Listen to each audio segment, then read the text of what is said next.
Bonjour à tous, je me trouve avec le lieutenant Thomas du 61e régiment d'artillerie basé à Chaumont, en Haute-Marne. Vous avez 34 ans, vous vous êtes engagé dans l'armée à 30 ans. Avant, vous étiez dans l'industrie du verre et maintenant vous êtes dans le renseignement. Alors comment est-ce que l'on passe comme ça d'un changement de vie totalement radical du verre au renseignement? Bonjour Cédric. Écoutez, c'était une démarche que j'avais engagée à mes 18 ans, après mon bac, où je voulais déjà m'engager dans l'armée et plus précisément dans le renseignement. Mais j'ai décidé de poursuivre mes études et je suis allé jusqu'au master. Et puis après, voilà, la vie fait que après les études, on trouve un emploi et puis au bout d'un moment, ça vient vous rechercher. Et donc à 30 ans, j'ai décidé de sauter le pas et de m'engager dans le renseignement. Alors vous revenez tout juste de votre première opération extérieure au Mali dans le cadre de l'opération Barkhane. Vous avez participé au déploiement d'un mini-drone que l'on voit derrière nous. Donc c'est un nouvel outil. À quoi ça sert concrètement sur le terrain? Donc voilà, là, vous avez le système mini-drone de renseignement, donc comme vous l'avez dit, qui a été déployé au Mali sur Barkhane. Eh bien, ça permet d'acquérir du renseignement d'origine image qui, recoupé avec du renseignement d'origine humaine et électronique, permet de donner la bonne information au bon moment à notre commandement, qui peut ensuite prendre les bonnes décisions pour les hommes qui sont au sol. Alors pour ceux qui peut-être s'interrogent sur l'utilité d'un drone, concrètement, ça sert à quoi? Ça sert à protéger des soldats, ça sert à acquérir du renseignement, c'est tout ça? Alors tout à fait, ça couvre un spectre assez large de missions. Donc il y a, comme vous le dites, la partie défense des troupes, pour voir ce qui se passe autour du périmètre où les troupes sont déployées. Mais ça va surtout nous aider à venir voir là où on ne peut pas aller voir et éviter d'engager du personnel. Donc ça va sur une frange de 0 à 30 km.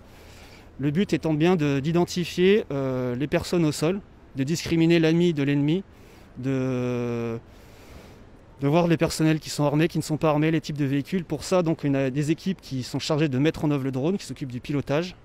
Et une autre partie de l'équipe qui, elles, sont des imagiers, des interprètes images, qui, eux, avec leur œil d'expert, peuvent déterminer si oui ou non c'est des troupes combattantes et ensuite faire remonter cette information au commandement pour pouvoir réaliser la mission telle qu'on nous l'a demandé. Alors c'est un tout petit drone, hein, vous le voyez derrière moi, on est habitué souvent à avoir des plus grands drones. Ça justement, ça permet d'être moins vu dans le ciel, un outil comme celui-ci? C'est surtout sa rapidité de mise en œuvre. Peu importe l'endroit où on est en mesure de le déployer assez rapidement et d'acquérir les images dont on a besoin très rapidement. Donc c'est vraiment sa capacité à être déployé tactiquement très rapidement, avec une autonomie très intéressante par rapport aux missions qu'on mène. Donc c'est vraiment des petites équipes qui permettent de déployer un drone très rapidement, en toute discrétion, et c'est vraiment l'avantage de ce type de drone. Alors on le voit, hein, vous êtes masqué. C'est tout d'abord pour pas qu'on vous reconnaisse. Les images du 14 juillet, elles sont diffusées partout dans le monde. Votre famille, elle sait que vous êtes là? Elle sait que vous êtes dans le renseignement? Oui, ma famille le sait, ça il n'y a pas de souci, donc eux me reconnaîtront, tout comme les camarades au régiment. Donc voilà, on est le 61e régiment d'artillerie, tout comme le 54e régiment d'artillerie, le 2e hussard ou le 28e groupe géographique. On appartient au renseignement, au groupe du renseignement, au commandement du renseignement.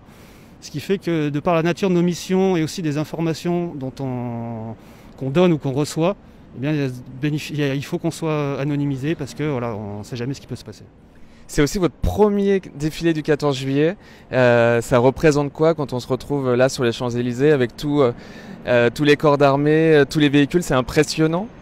C'est très impressionnant, surtout que ça fait très peu de temps moi, que je suis militaire au final, ça fait ma 2e année. Donc c'est un véritable honneur de représenter le régiment, mais aussi les camarades du Comrance. Hein, c'est un honneur, c'est une fierté pour le régiment et aussi pour la famille. Donc c'est une très belle expérience et voilà, je suis très heureux. Et on entend là les premiers avions justement qui sont au-dessus de nous. Ben, je vous souhaite un bon défilé, un bon 14 juillet et à très bientôt. Merci, avec plaisir.